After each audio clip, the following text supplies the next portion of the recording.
Hey guys, and welcome to tonight's video. I'm Zemo, the Grim Daddy himself, and this is a little bit of a surprise video for me to be making because I didn't intend to. I've already got a video scheduled, and we are actually going live in the near future over on Twitch. So yeah, a little bit of a surprise video, but a developer update came out and I thought I should speak about it. So if you don't know, the Chucky patch will be happening on the 28th of November, so we've got 5 days until that comes out, and the developers, as I said, released the developer update about things they've changed in the patch. So first off, we were thrilled to see Chucky receive such a warm welcome during the PTB. He is your friend till the end. Yeah. The first impression seems to be positive, and we'll be keeping the changes to a minimum for the full release, which I think is a smart idea. So first off, to ensure the survivors a chance to react, we have slightly increased the time it takes to scamper under a pallet from to 1.4 seconds from 1.2 seconds. So you've got a 0.2 second increase to that time. Similarly, we've adjusted the killer's movement speed after missing slice and dice to allow the survivors to gain more distance after a successful dodge. Second, we've fine-tuned the slice and dice attack duration and the extending add-ons such as jump rope. To reduce reliance on these add-ons and make it more appealing, we've reduced the effects of these add-ons, incorporated part of their effects into the base kit. Slice and Dice's duration has increased to 1.2 seconds and it was 1 second. Speaking of add-ons, we've done balancing pass on many of the other add-ons, bringing the strongest and weakened options in line with one another. Then they've also edited one of his perks, which essentially, if you didn't know what batteries included did, if you passed a generator, you'd gain a small speed bonus. However, during endgame, when you use perks like no ed and things like that, you'd have like a permanent ridiculous speed bonus, which would make endgame builds rather pretty broken. So instead, they have made it so that when the exit gates are all powered, then batteries included stops. So yeah, I think batteries included is still going to be a relatively strong perk. Movement speed always is, and a lot of the time, if you get to endgame with a regular build, you're probably not in a great position anyway. But this perk isn't as strong as it was going to be, but it's still a pretty decent perk if you play it right. Obviously, if you manage to spread out the gens and stop them from getting the gens all in one spot, then you could end up in a good position. But at the same time, if all the gens are in the one spot, you've probably free gen them. So it has its upsides and downsides, like most perks do.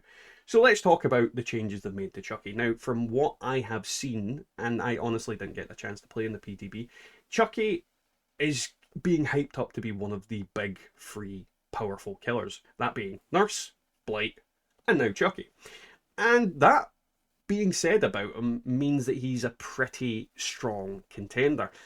So I don't think it's the best idea to nerf him too heavily at this stage, because if you nerf him to death before he's even released, and then you release him and then he's crap, then people would react very poorly, be bad for Dead by Daylight as a whole.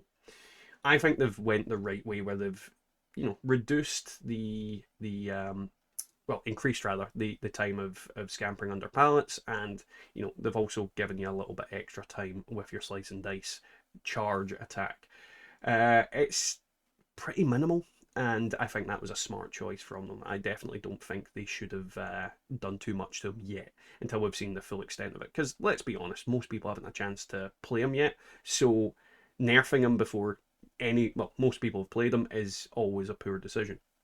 Then we have Trickster. So this past PTB featured a bundle of balance changes for the Trickster, aiming to improve his lethality and make him feel better to play.